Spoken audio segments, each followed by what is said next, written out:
ఈనాటి తెలంగాణ పంచాయతీ కార్యదర్శుల సమస్త సమస్యల పరిష్కార సాధనకై అధ్యక్ష కార్యదర్శులకు వేదిక అలంకరించినటువంటి నాతో కార్యదర్శి విక్రమన్న గారికి, అదేవిధంగా మనం పిలవగానే నార్త్ కర్నూలు జిల్లా నుండి వచ్చినటువంటి టీఎన్జిఓ అధ్యక్షులు, జేఏసీ చైర్మన్ అన్న భవన్ల వెంకటేశ్వర గారికి, అదేవిధంగా associate president central forum associate president Ranjit గారికి, రఫీ గారికి, సదానందం గారికి, సెంట్రల్ ఫోరం కోశాధికారి నిరంజన్ గారికి, అన్ని జిల్లాల అధ్యక్ష కార్యదర్శులకు, రాష్ట్ర కార్యవర్గ సభ్యులకు, రాష్ట్ర వ్యాప్తంగా విచ్చేసినటువంటి పంచాయతీ కార్యదర్శులకు, రాష్ట్ర వ్యాప్తంగా విచ్చేసినటువంటి హారోవర్ బిల్లు కలెక్టర్ల అందరికీ, వారి అధ్యక్ష కార్యదర్శులకు, మరి ప్రతి ఒక్కరికి media, print and electronic media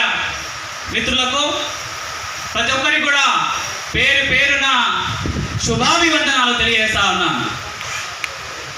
మిత్రులారా, మనం ఇంకా దీనికంటే ధీటుగా పెట్టుకోవాలనే ఆలోచన ఉండే, కానీ కొన్ని సందర్భాలలో కొన్ని అనివార్య కారణాల వలన స్టేట్ మనకు election code, MLC election code రావడం వలన పెద్దన్నల సూచనల మేరకు మనం ఇంకొంచెం కార్యక్రమం తగ్గించుకోవడం జరిగింది.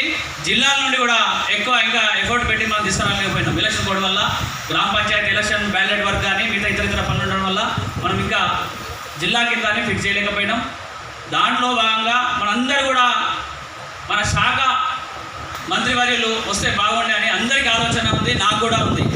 కానీ మేము చాలా ప్రయత్నం చేసాం. అయినప్పటికీ కూడా పెద్దన్న వాళ్ళు ఏమన్నారంటే ఎలక్షన్ కోడ్ ఉంది, హైదరాబాద్లో లేదని చెప్పినా కూడా ఎలక్షన్ కోడ్ మనం ఇతర జిల్లాల నుంచి వస్తున్నాం, మనకు ఎలక్షన్ కోడ్ వర్తిస్తుంది, కంప్లైంట్ చేయనంత వరకు ఏం కాదు, కంప్లైంట్ చేసి అందరం ఇబ్బంది పడతాం, కాబట్టి నేను చెప్పింది వినాలి, మీకు వాళ్ళు రావడం కావాలన్నా సమస్యలు పరిష్కారం కావాలన్నా అని చెప్పడం జరిగింది. కాబట్టి ఈరోజు మనందరి సమస్యలు కూడా వాళ్ళ ముందు పెట్టి ఖచ్చితంగా పరిష్కారం చేయాలని బలంగా మనందరం కూడా గట్టిగా చాటి చెప్పాల్సినటువంటి అవసరం ఉన్నది.